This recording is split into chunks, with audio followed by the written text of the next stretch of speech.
मोनाबिलि आं बयनिसिमबो खुलुमनाय जासिबाय 14 चिरां इयुथनि जानानै आङो रायजो राजानो आं बेखौनो दिनैनि गेजेराव फोरमायनो सानदों।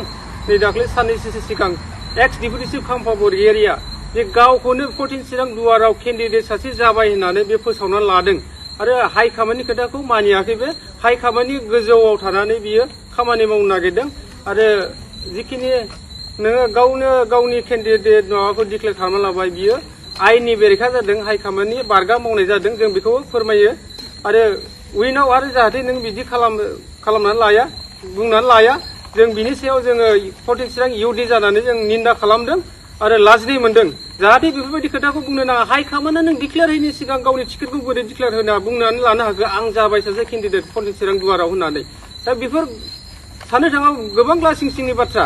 जाहाथे नोङो सिबानो गावनि माबाखौ गावनि केन्डिडेट माबाखौ दासिमबो डिक्लेयार खालामना लानो हायाखै। बिनि सिगांनो नों सासे नोङो खाम्फा बरगयारिया माबोरै बुंनानै लानो हाखो आं 14 चिरां दुवारनि सासे केन्डिडेट जाबाय होननानै?